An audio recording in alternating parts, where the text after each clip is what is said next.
Melissa, thanks for joining us today. Can you please share your insight? Well, my insight, John, is I work very closely with customers, and customer advocacy and customer experience has for a long time been part of my career in marketing. And the insight I want to put out for your listeners is to really challenge the way they think about customer marketing. And what I mean by that is, are you asking the right question? Is the question we often ask is, how much value can I get out of my customer? And the question we should be asking is, how much value can my customer get out of me? Right? How much value can they get from the company? And if we ask the question in a different way, we start doing very different things with our marketing. We start looking at what the customer really needs, how happy is the customer, what will make the customer more happy, what will satisfy what they're trying to do, what will help solve problems for them. If we're looking at value we want to deliver to them in light of those questions, then it becomes obvious that, of course, they will buy more things from us because we are satisfying what they need. And if we look at it that way, at the end of that chain, we make more money, right? That's what we want to do. But the way we get there, we have to put it on its head. The first question we shouldn't be asking is, how can I get more money out of my customer? It just won't work because the customer knows what we're doing, right? So you spent many years at American Express, and I'm guessing that probably helped shape the way you think about this. Was there a moment, or was there something that happened that put this thought in your head and made it manifest in that way?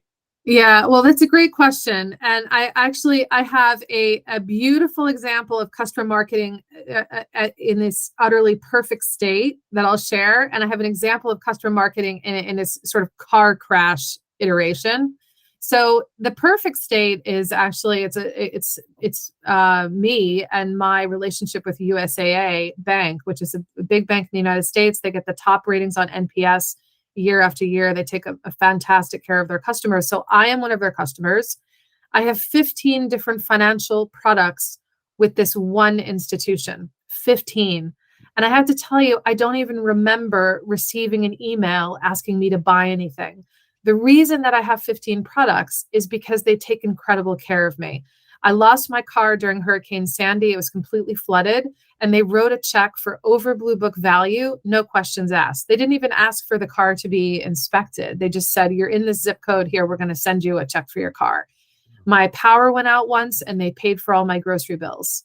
Right? My kids needed checking accounts, and they explained to me how youth savings works and youth checkings works because I legitimately had a question.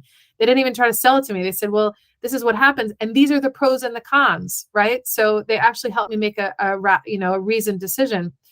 They also called me when they thought I was paying too much for my home insurance, and they said, we think you're overinsured. We think you need to be paying less, right? So they do these things, right, that signal to me that they have my best interest in mind. And what I'm doing in return is consolidating 15 financial products in this one institution. That is customer marketing at its absolute best, right? I've made that choice because they've given me the confidence in the fact that they're going to take care of me. Customer marketing that looks like a car crash is there's a company called IWG. They call themselves the leaders in hybrid work. They're the parent company of Regis Management Group. They have a brand called Spaces. They have a bunch of different brands. Well, I signed up to go to Spaces in January. I did it all on their website. That was all fine. And then suddenly, as soon as I signed up to go in January, I literally twice a day, I heard from a different salesperson wanting to sell me a membership to Spaces, like literally twice a day for like 2 weeks. And I wrote them all back. There were 7 or 8 different salespeople, 7 or 8 reaching out to me in the 2 weeks before Christmas. And I wrote them all back and said, I'm already in your font. I'm already in, like, I've already paid. I'm already going, like, I've already bought the thing that you're trying to sell me. So go sell it to someone else. Their IWG and all these acquisitions they've made, their customer experience and their sales channels are so disorganized that this is the experience I'm having as a customer. And the result of it is that I'm going to use I'm using their product, but I'm using it under duress. I don't like being their customer. I've actually complained about them, about their marketing practices, because they've been so predatory. So I'm using the product, and I'm actually trapped in a 2-year contract. So I mean, I could go on and on about what a nightmare this is, but I'm using their product under duress. I'm not even happy about being their customer. And never mind me buying one more thing. I won't even pay $1 for a cup of coffee when I go there. Like, that's how badly I feel about being their customer. So, that's customer marketing at its worst, right? When you don't have your sales channels organized, when you don't have your contact strategy organized, and you don't even know what your customers already bought. I mean, they don't even have the basic information about me, right? And you show that you don't know that. And when you show that you don't know who I am, I'm going to move on and do business with someone else. I had a similar experience when I joined a gym a few years ago, and the calls and the snail mail and the email, and every time I went by there was another message for me, and it was like I left the gym because I couldn't take the marketing practices. It was just Yeah, unbearable. So exhausting. Yeah. yeah, so I hear you on that. And it kind of reminds me, I mean, it used to be obviously like the stereotypical example is the used car salesman. You go to the car lot and people are just trying to sell you, sell you, sell you. They don't even care what you need. They want to sell you something. Do you think marketing in general has changed? Because obviously you work in the world of content and advocacy and really trying to bring people in. Is there just a general tone in the consumer today of, I don't want to be sold to, I want to be attracted, and that's why customer marketing is so important? Yeah, I would go even further than saying attracted, and I would say customers need to feel cared for. I think Duolingo does a great job with this. Duolingo, will send you a little reminder and say, "Hey, we noticed you got to module 3 in your French. We're really proud of you," right? They make you feel good. And then you go back into the platform, not because they've said, your membership's going to expire, and, why don't you upgrade to the blah blah blah. Like, they want to acknowledge what you've done so far. So they're great at making you feel cared for. I think Airbnb does a really good job right now on customer marketing.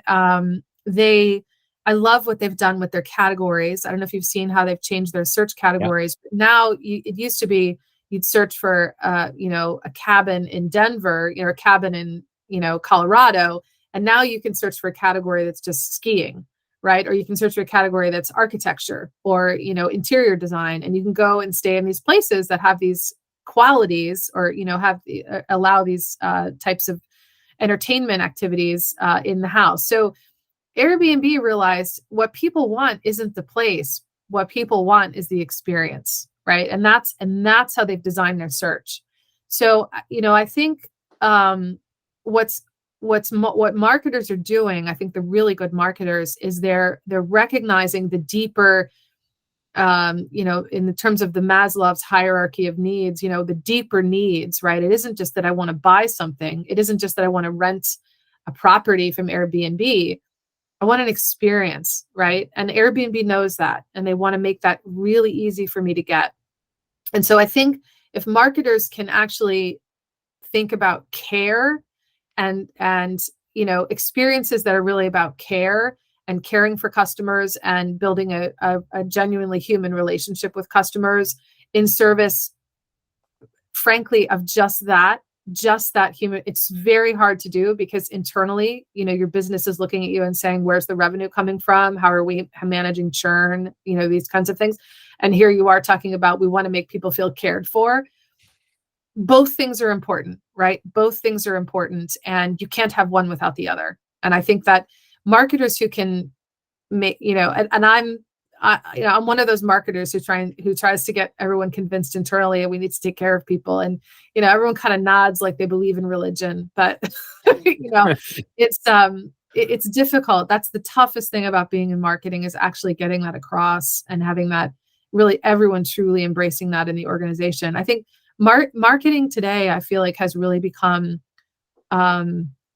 almost an activity of evangelizing humanity, honestly, right? Like, if you're a strong marketer and you can bring your whole organization with you, What you really do well is you just evangelize the human beings that are your customers and the value of them in totality, not just as people opening their wallets, right?